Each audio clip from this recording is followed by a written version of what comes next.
Thank you everyone for joining us today on this first webinar that we have to really feature some of the schools that we work with on PassportEDU. And today we'll be featuring Pitt State University.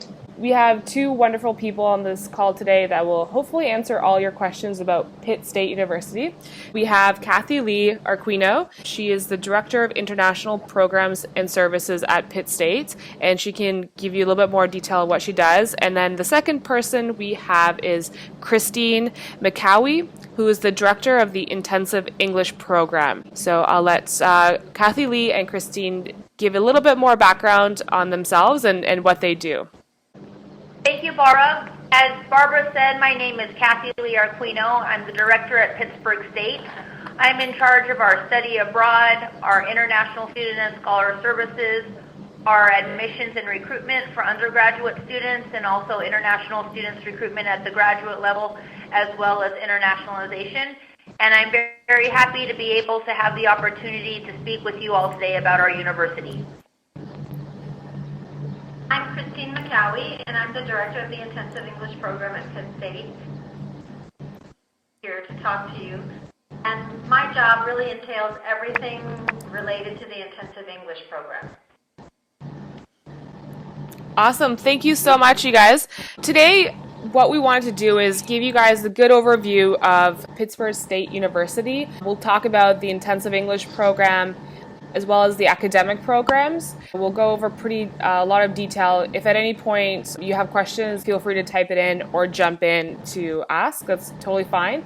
We'll show you how to start applications for both programs on PassportEDU at the end, and then there'll be more time for questions and answers towards the end, but feel free to ask at any time. So Kathy Lee and Christine are going to be talking about the program, so I'll just hand this over now to Kathy Lee to tell us a little bit more about Pittsburg State University. And Kathy Lee, whenever you want a slide change, just give me a holler. I'll flip the slides for you. Great, thank you, Barbara. If you can go ahead and flip the slide. Perfect! You read my mind. We're quite an older university because we were established in 1903. And I wanted to let you know that we're actually located in Kansas, in the southeast corner. The population of our town is about 20,000. And our town is home of the Kansas Technology Center, the Kansas Polymer Research Center, as well as the Business and Technology Institute. We're also a very safe place for students, and it's a very welcoming community. The smaller town, we have a low cost of living. And as a result of that, a lot of our international students are able to travel. It's conveniently located to other larger cities that are only a 2-hour drive away. For example, Kansas City in Missouri, Tulsa in Oklahoma, Springfield in Missouri, as well as Fayetteville in Arkansas. We also have 4 weather seasons. And in the summer, it's quite hot and gets a bit humid. In the fall, it's beautiful with the leaves changing and cool. Our winters, we do experience snow, but it's quite mild. So I would say this past winter, it only snowed about 8 to 10 times, not that much. And in the spring, which is right now, it's quite beautiful. Barbara, if you could change it to the next slide. Yep. We're very proud because we have about 545 international students out of 7,400. Our institution is a small to medium-sized campus, so if students are looking for a place where they will not just be a number, where they'll receive a lot of quality education as well as a personal relationship with professors and also staff, it's a good fit for them. Our international students talk about the friendly atmosphere that exists as well as the support that they get, and so we are able to attract students from over 40 different countries. Most of the students who come to Pitt State are actually receiving their bachelor's, and we have about 14% who are receiving a master's. We also offer associate degree programs, a specialist in education, as well as our non-degree, which is our intensive English program, and Christine will talk a little bit more about that in a bit. If you can move to the next slide. We're also very proud because we have great faculty here. We have 301 full-time faculty members plus many different part-time faculty. Our faculty members are very invested in our student success, and so they also serve as academic advisors. And the classroom sizes are quite small. Once students get out of the general ed courses, the student to faculty ratio is about 19 to 1. So that's one of the things that our students like, is because they do get an opportunity to have that personal interaction with the faculty members. If they need assistance, if they have questions, our faculty members are readily available. Also, 71% of our faculty have terminal degrees. Regarding our facilities and different services, we are on a 443-acre campus, and each year we're building and renovating and expanding. We have not only state-of-the-art facilities, but all over campus there's wireless internet. We have a very large library with over 1 million different items.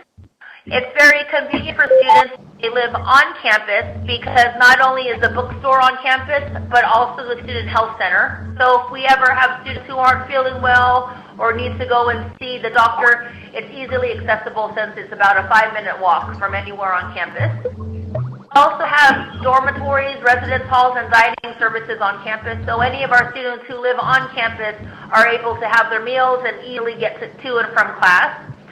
We have a really neat student recreation center. A lot of our students spend time there. They like to work out. They can play intramurals. There's also a lot of different aerobic, Zumba, and other types of classes.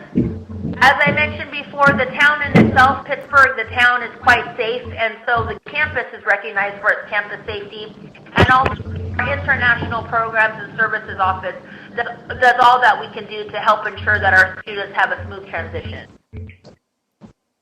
You can move to the next slide. Thank you. The things that we value is we not only want students to be successful with their academics, but also outside. We want our students to be able to make new friends, to learn more about the community, to be involved on campus, and also to learn about being in the States. So we're very proud that we offer more than 150 different student organizations. Organizations range from academic sort of groups, recreational. So students can be in clubs if they're getting a master's in business administration, maybe interested in technology, or if they just like to play cricket, a part of our cricket club, or if they like to play chess. Anything that a student wants, it's available. And if we don't have that student group, all they need to do is get 4 of their friends together and they can make that group. Another thing is that we have a very, very active International Student Association, and our ISA actually does several different events throughout the academic year. About a couple months ago, we had a huge international food and culture fair where over 600 members of the community as well as the town came. Next week, we're going to have a prom where several of our international students are going to participate with their American friends and have a big dance. The different student groups themselves will have international gatherings, and several people from the community as well as the PSU community come, so we have a quite supportive atmosphere here for our students. To move to the next slide. I mentioned before about our Student Health Center as well as the Student Recreation Center. So here are a couple pictures of buildings that we have on campus. And actually just last fall, we had the Bicknell Family Center for the Arts that was created. This was given to us with a lot of different sponsorship and a very neat opportunity for people who are interested in the arts. And so with our accreditation, we have very many accreditations because it's important for us to maintain a quality education. So if you don't know much about our institution, you definitely can see that we have different accrediting bodies coming in through the North Central Association of Colleges and Schools, our National Council for Accreditation of Teacher Education, the National Association of Schools of Music. In our College of Business, we are AACSB accredited, so the International Association for Management Education. For nursing, under the National League of Nursing, also the Council on Social Work Education. In our College of Technology, we are accredited by ABET, so the Technology Accreditation Commission of the Accreditation Board for Engineering and Technology. We also have the Council for Accreditation of Counseling and Related Educational Programs, as well as different ones for the American Chemical Society, Architectural Woodwork Institute, and Foundry Education Foundation.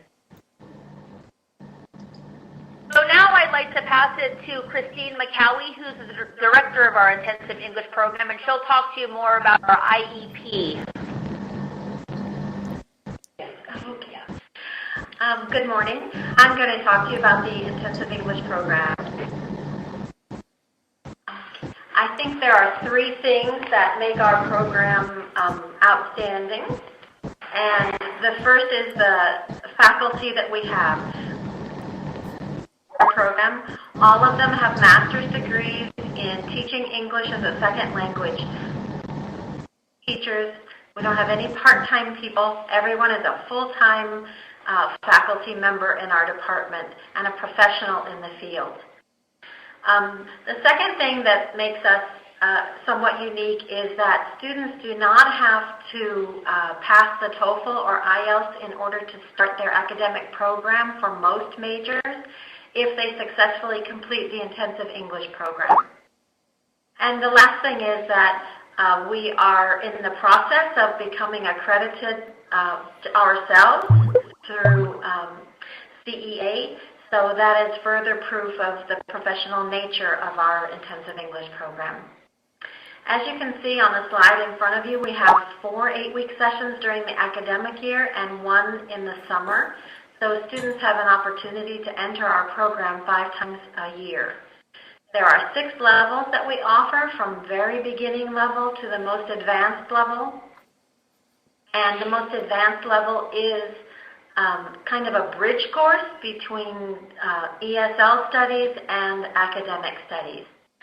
Students in our program study for 20 hours in class a week, and generally they take grammar, reading, listening, speaking, writing, and then in the highest level it is specifically geared for academic preparation. However, throughout the program, we are gearing for academic preparation and using academic English. As I mentioned before, the successful completion of our program is considered equal to a 550 on the TOEFL, and it can be substituted for the TOEFL requirement for most majors at Pitt State.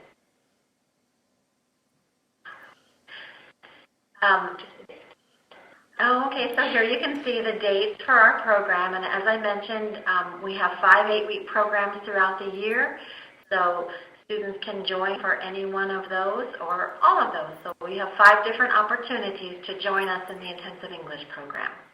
And Christine, let me jump in here just for 1 second. So the summer 2015 program is still accepting applications. Kathleen and I spoke about this yesterday. So you guys will accept applications until next Wednesday, May 6th. Yes, we will. Mm-hmm. Awesome. Okay, so I'll flip to the next slide. As you can see, we're quite affordable. We have one of the lower rates of tuition in the state of Kansas. And as Kathy Lee mentioned, living in a small town, the cost of living is lower than in many parts of the United States. If they're coming for 1 semester and their I-20 reflects that, then they don't need that. They will need a different amount of money. It would be lowered. Okay, great. Yes, the one in front of you is for a whole year, so that would be for 2 semesters or 4 sessions of IEP.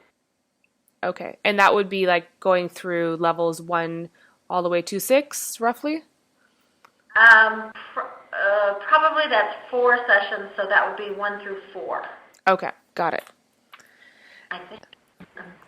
All right, and I just saw a question come in. Let me just grab that. Is the I-20 issued only for an IEP? Do you guys want to tackle that? Either way, it can be, if someone wants to study just in the intensive English program, it's possible for an I-20 to be issued just for intensive English. But if they've also applied to an undergraduate or graduate program, they can receive a conditional admission I-20. All right, thank you. Okay, so I'll move forward. So you can see then that the admission requirements for the intensive English program, an application through PassportEDU, a copy of high school diploma and transcripts, a passport copy, proof of finances to meet the amount that we had stated, and an application of $50. There is no TOEFL requirement or IELTS requirement for IEP because we do have a level 1, which is a very basic level. So we're able to accommodate students who are quite low level. And we do accept electronic copies. And again, as we mentioned, conditional admission is possible. And so a bit more about our academic programs. We actually offer more than 100 academic programs, and they fall underneath 4 different colleges. Technology and business, I mentioned before, but we also have education in arts and sciences. We do have an honors college, which I'll talk a bit more later, and Christine mentioned our IEP. So you can get a quick overview of some of the majors that we have available through the 4 different colleges, but if you were to look online at www.pittstate.edu, you would be able to find all of the different academic programs that we have available through the 4 different colleges. So with our College of Business, that's one of the popular colleges we have here. I mentioned before that we are AACSB accredited, but we're also very happy since by the Princeton Review, we are recognized as one of the best business schools, best 296 business schools in the U.S. Also, by Entrepreneur Magazine, we're recognized as one of the top 15 business schools in the U.S.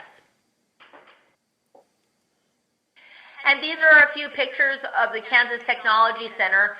The 2 smaller pictures on the right and the small picture on the bottom with the car actually are labs that are inside this larger picture that's at the top left.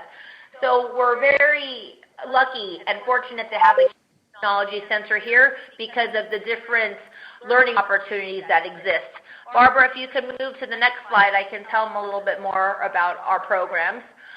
In the building that you just saw a picture of, it's almost 280,000 square feet. And I mentioned the different laboratories that are in there. We have 70 technical laboratories as well as 13 computer labs. So our students out of the College of Technology really get a hands-on experience. Also, there's approximately $26 million worth of equipment that are given to us by our partner institutions, our partners in the industry. And as a result of that, because the partners have invested money into the Kansas Technology Center, they are always looking for graduates of our program because they know that the graduates who have studied at Pittsburg State actually worked on their machines and worked on their equipment, so they already know the material or know the machinery. This translates into nearly 100% job placement rates. We have companies such as Cummins, Toyota, Chrysler, to name a few, that come and recruit students. Also, there's different career days where these companies come to the university on campus, so students are able to submit their resume as well as speak with people, so most of them will already have a job lined up before they even graduate. We do have some excellent programs that are actually ranked in the top 10. For example, plastics engineering technology, wood technology, as well as automotive technology. And with our orientation, that's done through the International Programs and Services Office. And we not only help students to get here, but once they are here, we will help them with everything needed in order to get them to transition smoothly to Pitt State and our community. And Barbara, if you could move to the next slide, it'll show what we do during orientation. When students fly into Joplin, Missouri, which is about a 25-minute drive from us, we're able to pick them up and greet them to bring them back here to Pittsburg, Kansas. We require students to come a week before classes begin so they can attend an orientation, and we will assist with filling out all the required paperwork. Also, if students have not found housing and they're going to be living on campus, off campus, we will help students find off-campus housing. A lot of the housing available is anywhere from a 1-minute to a 5-7-minute walk. And the community has a lot of different apartments that are available around the university, so it's very easy to be able to find somewhere to live. Also, we help students setting up their bank accounts. We'll give them a campus tour as well as a tour of the community. There is a free public transportation for students when they show their PSU ID, so we will help them so they can see where their stores are and the necessary places they can go on this route. We also have a welcome luncheon for all of our students where we have the dignitaries of the university as well as other faculty and staff who are very happy to have students here, so we want to give them a warm welcome. And the community groups also like to give our students a warm welcome by providing different evening meals. There are opportunities to request an American Friendship Family, and we'll also assist students with any immigration questions that they have. But most importantly, at the end of the week, we will set our students up with their academic advisors so they can get enrolled for the classes the following week. I mentioned a bit about the housing that's available. So we do have on-campus housing that's available for over 1,000 different students. Our residence halls are newly renovated, most of them, and so all of them do have computer networks, cable TV, refrigerators, and furniture. If there are any students who are coming with a family, there's also family housing available. And as I mentioned before, there's dining plans available as well as several different choices to eat on campus, so students do not have to travel very far. Also, in very close walking distance, either across the street or another 2 to 5 minute walk, there are a lot of different restaurants that are around the university. And as I said, off-campus housing is readily available. So about affordability, just to talk a bit about the different scholarships that are available, we do have academic and merit-based scholarships. There's also graduate assistantships available, and students are able to work on campus for up to 20 hours a week, which is part-time, and we have a career services center that helps students find jobs on campus. So the next slide will talk a bit about our tuition. As you can see here for undergraduate and graduate tuition, these are the fees with the living expenses, insurance, and books. That comes out to about $25,981. That's for one academic year. I would like to note, though, that for the 2015-2016 academic year, the tuition and fees will increase just a small bit, so it'll probably be a bit over $26,000. And if we go to the next slide, I'll tell you a little bit more about our scholarships we have available. At the undergraduate level, if a student applies for an International Academic Excellence Scholarship, they're able to receive $3,000, which is one time, and that's divided over 2 semesters. So $1,500 in the first semester and then $1,500 in the second semester. At the undergraduate level as well, we do have a Global Achievement Scholarship. That's actually a separate online application, and that award is $4,000 per year, and so that's $2,000 in one semester and $2,000 in the following semester. Once a student has been here for 1 year, they can also apply for International Advocate Scholarships, which are in the form of a $1,000 tuition waiver, which is renewable every semester.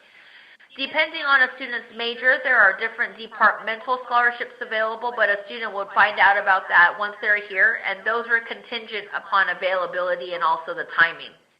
At the graduate level, they also offer scholarships that are at $3,000 level as well. So if a student is coming in at the graduate level, they can apply, once they apply and if they meet the minimum criteria, if there's funding available, they can get up to $3,000 and for the first year.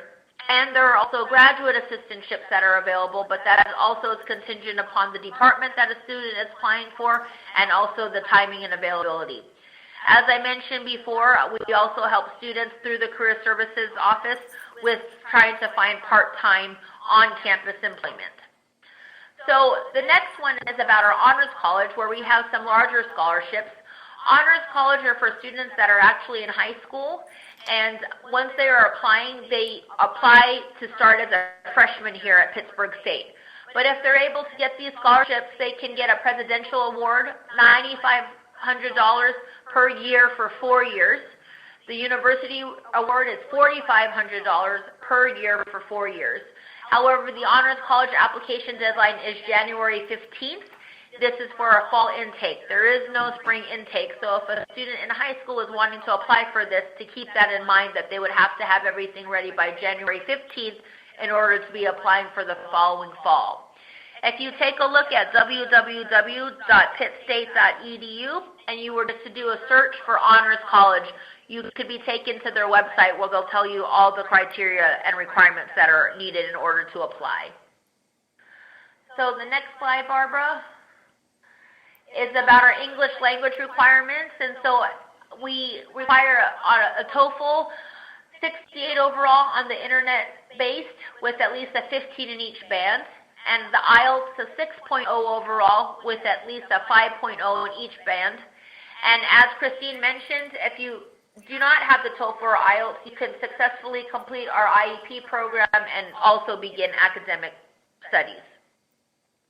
And Kathy Lee, a clarification on the other test. What about PTE or any other tests? Would you look at the equivalency of that today, or is that something that will come in the future?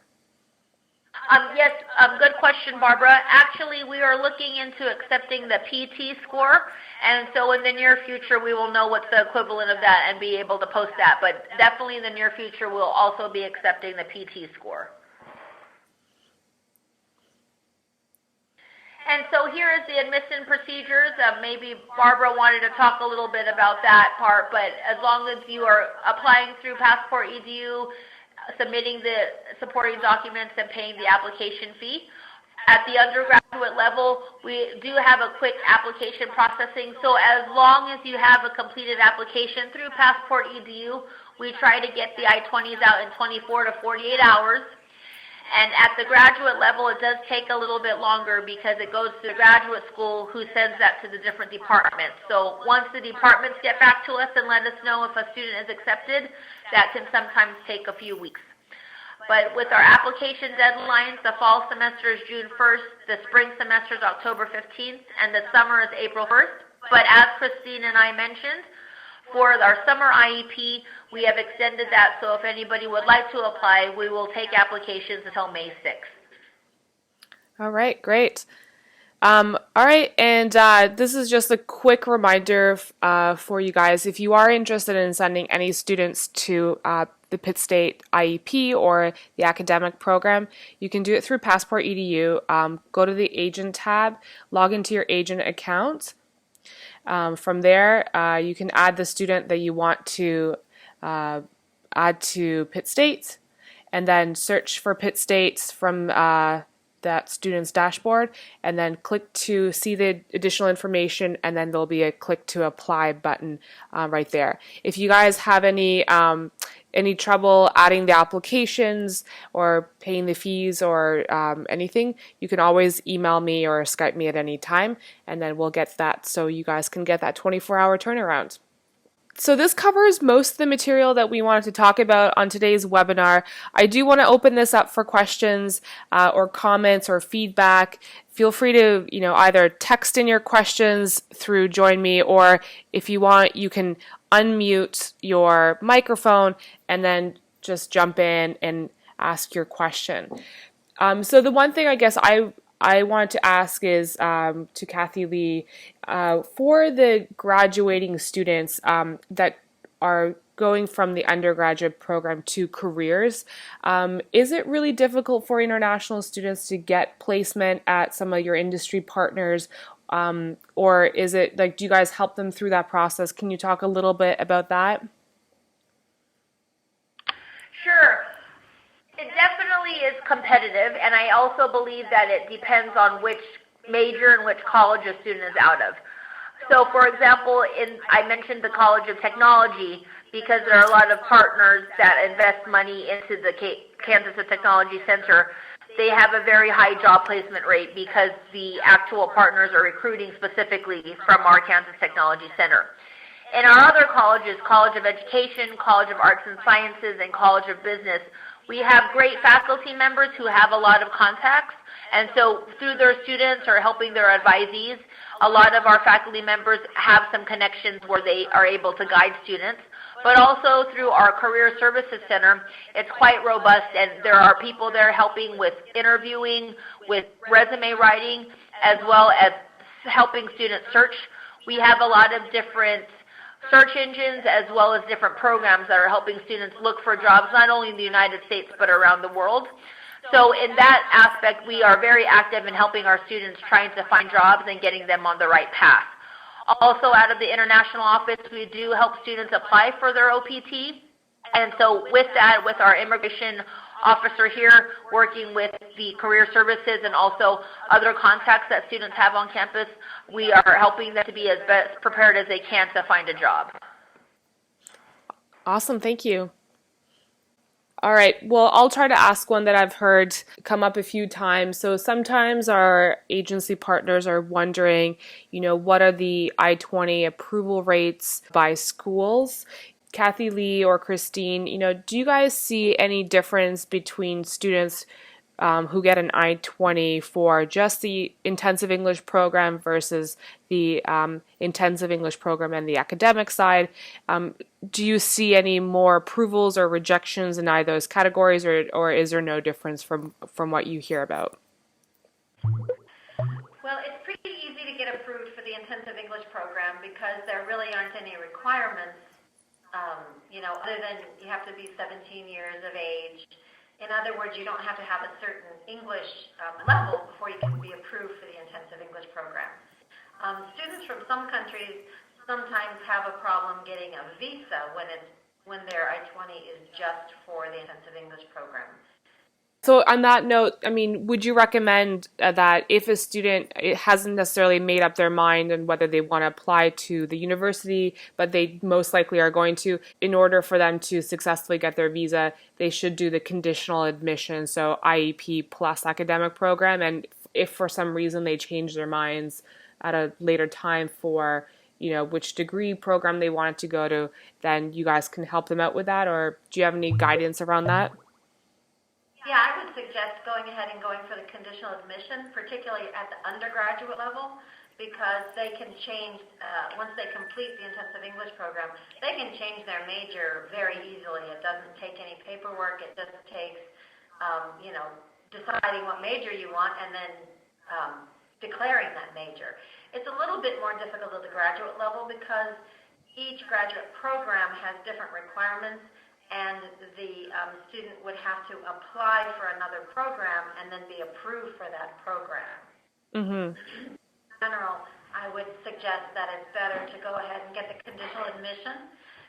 Also, I would mention that if a student is applying to an academic program, they pay only that application fee.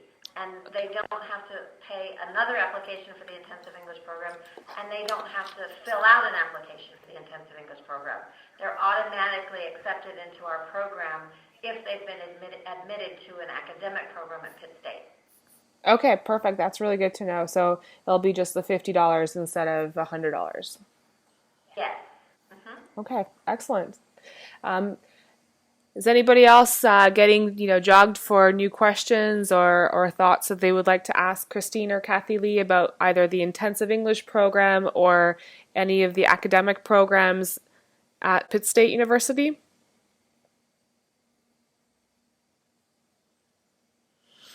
Okay, so it looks like we've done a really good job of covering everybody's questions. All right. Barbara, we are opportunity, and thank you everybody for coming and listening to us.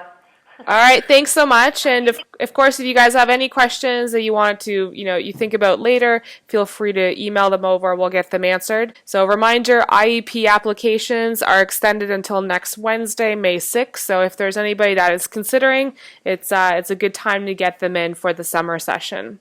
And for fall, there's still time until June 1st for the academic programs. Oh, I just said an IEP because they can apply for IEP at any time as well. Exactly. Awesome. Okay, well, thank you so much for everybody for joining. Have an awesome day. Thank you, Barbara. Bye.